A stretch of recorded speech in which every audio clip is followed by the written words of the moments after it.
3, 2, 1.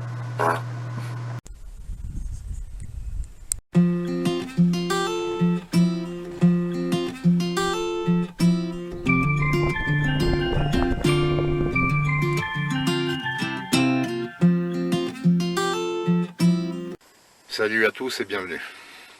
On va parler d'un sujet qui n'est pas souvent abordé. On aborde souvent la manière de dire comment se protéger en cas d'agression avec un camping-car, mais on parle jamais de pendant l'agression, tu vois. Comment réagir quand tu as un guignol dans ton camping-car en pleine nuit. Alors bon, une fois que tu as équipé ton camping-car, tes sangles de sécurité, tes alarmes, une tourelle avec une doucette, et que tu crois que tu es en toute tranquillité, tu vas te coucher et tu dors. Et bien souvent, t'as un criquet à 2 heures du matin qui en profite pour te faire la porte et rentrer dedans.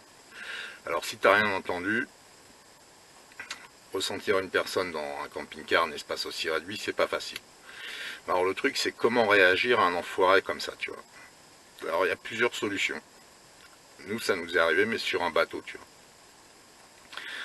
Alors, la meilleure solution, de toute façon, dans tous les cas, c'est de lui jeter le sac à main de maman et de lui demander de partir en fermant la porte, tu vois, c'est le plus simple.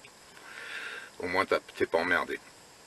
Après, s'il est seul ou deux, enfin ça dépend. Mais de toute façon, tu as pu remarquer que tous les camping-caristes, moi quand je discute avec eux, ils ont tous fait du close combat, de l'aïkido, du karaté, c'est des bêtes les mecs. Ils pratiquent par contre souvent les jeux de boules, j'ai remarqué, et ils sont plus vraiment affûtés, tu vois. Mais bon, même si tu as marché 2 fois dans la merde et que ça fait pas de toi un cascadeur, évite quand même de leur rentrer dans l'art à ces enfoirés. Parce que s'ils peuvent rien te piquer et que tu leur mets une bonne rouste, ils vont porter plainte au commissariat de police, tu vois. Alors tu vas me dire, je suis complètement con. Non, non, mon pote. Tant que ça t'est pas arrivé, tu verras. C'est toi qui es l'agresseur. C'est pas toi la victime. Et quand tu te retrouves après avec les flics sur le dos, ben les mecs, c'est eux qui te font la morale, quoi. Comment ça? Vous n'avez pas laissé ces aimables citoyens, là, vous voler en toute tranquillité. Apparemment, quand tu te fais braquer comme ça, le mieux quand même, c'est d'inviter le mec à lui demander s'il veut pas un café, un verre de pinot. À la limite, tu lui prépares un sandwich, il te reste du pain frais. Et là, tu lui demandes combien il veut. S'il veut tout, ben c'est normal, tu vois, les papiers, les cartes d'identité, ta montre, ta bague de fiançailles, ton collier, enfin la totale, quoi. Le mec, tu lui donnes tout ce que tu veux, avec le sourire si c'est possible, tu vois, sans l'insulter, parce que tu pourrais peut-être lui faire un trouble psychologique. Alors après, effectivement, hein, si tu as que, comme tous les camping-caristes, que 35 € dans ton portefeuille, ben, tu les invites à venir avec toi et puis tu vas retirer du pognon au distributeur automatique, hein, comme ça va les calmer. Alors bien entendu, hein, t'évites le tutoiement, tu lui demandes gentiment ce qu'il va faire la nuit prochaine. Ce genre de truc, faut surtout pas les brusquer ces mecs-là, tu vois. Alors surtout que quand tu portes des coups comme ça, à un mec, même pour te défendre, hein, c'est une intrusion.